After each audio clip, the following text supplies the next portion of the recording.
Well, I had the great good fortune of growing up in a small East Texas town called Linden, county seat of Cass County, population 1,715, I remember.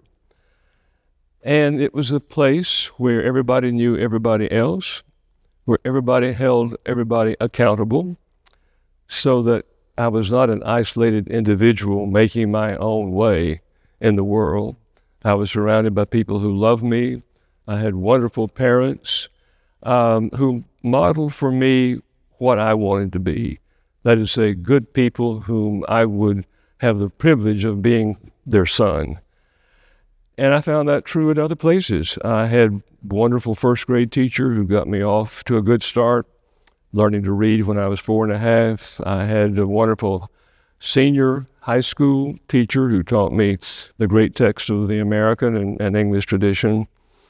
But I also had a very fine pastor as a boy growing up there in Linden, First Baptist Church, whose name was Joe Gilmore. He was a Baylor grad. He prepared his sermons. He had a library. He was thoughtful. He didn't wing it from the pulpit. He preached, but he preached from a text. And again, I wanted to be like him. So my own calling to the Christian faith came in that little church, and my calling to the larger world of the ministry of the church came largely through him and the wonderful example he set. I ran into the same kind of serendipity in college, where I had fine teachers in both English and history. I had splendid ministers there at the First Baptist Church of Commerce, Texas, and where the college, East Texas State, was located. But I had one professor who stood out above all others. His name was Paul Barris. He was a native Iowan who had come southward because the winters in Iowa were just tearing him apart with his breathing apparatus. And it turned out he was the only Roman Catholic faculty member of that little college. It had about 2,000 students. And of course, I had all of the native prejudices against Catholics that one gets as a boy. Anyone growing up in East Texas at that time, there was not a Catholic church in my home county. I did not know any Catholics until I got to college, and then only a handful. But he was the best teacher. He was the most cultured and learned. He was fluent in French, fluent in German, read Latin without a dictionary, and gave eloquent lectures and led splendid discussions of, again, the great books of the American and English tradition. So I took Milton, Mark Twain, Hawthorne, Melville, all with him, and he set me on fire because he read literary texts through theological lenses. He didn't call them that. He did not wear his Christianity on his sleeve. He did not try to convert any of us to Catholicism. He was simply a solid Christian scholar. And I saw, again, I want to be like him, and that I would probably be a better teacher than I would be minister.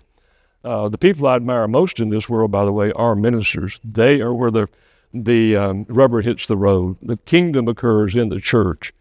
The academy is a secondary thinking wing of the church, but it's not where the church occurs through its sacraments, its practices, its life. But he set fire into me to want to be like him, and then he brought Flannery O'Connor to our campus in 1962. And of course, she was a writer like none I had ever encountered before. She was not like Faulkner writing about the aristocratic South. She was writing about the poor South, the South that I had grown up in. And she was writing about people whom I knew. They were, in many cases, radical, what I would call folk Christians. They weren't fundamentalists. They weren't, say, if you don't believe the first 12 chapters of Genesis, you can't be a Christian. They were saying that we believe and preach the Bible because it's true, not because it can be proved scientifically or historically. And of course, that's the way the Bible should be read, as the book of the gospel, not the book of science or history. And she was writing about them. And they were really radical Christians. They didn't mind getting in trouble over things they said and did, But there were also some really radical unbelievers in her books, some of them so-called Christians. They were what John Wesley would call Christian atheists, Christians for whom the faith really means nothing. And so my life took a really drastic turn then when I saw that I wanted to go off and do further study on her. I stayed there in this little college town and did a master's degree on Flannery O'Connor.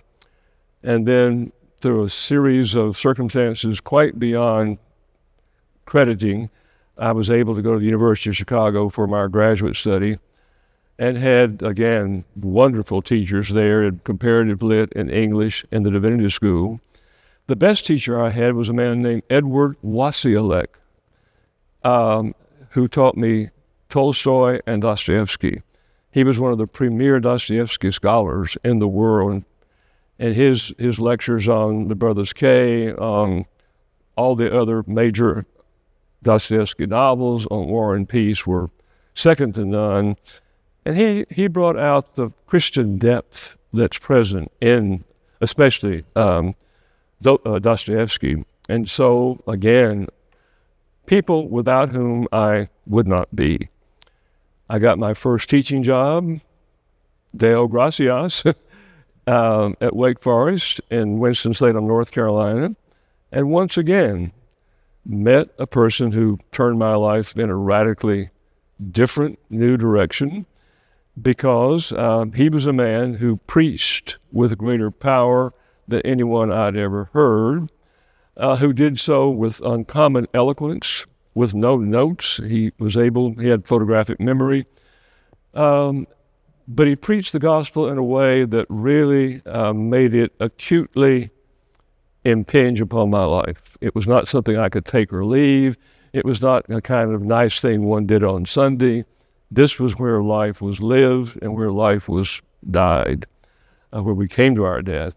And so he gave me the inspiration to want to be the same radical kind of Christian. The word radical means, of course, going to the roots of things, not neglecting the church's social witness. He had his house bombed in Durham, North Carolina, because he had been at the forefront of the civil rights movement. But a man who was radical in proclaiming the good news that while there are many social evils that must be corrected, and the church must stand in the cause of those corrections, the fundamental problem is not social injustice. The fundamental problem is that we killed God, and that we turned our backs upon the God who made himself incarnate in Jesus Christ, and therefore the only real hope for the world, vis-a-vis all of its many, many troubles, is salvation in Christ and in his church. So once more, a figure in my life that I'm very, very grateful for. I served for 26 years at Wake Forest, had an interim year at Samford in Birmingham, then I've been here at Baylor 20 years, 20 very good years.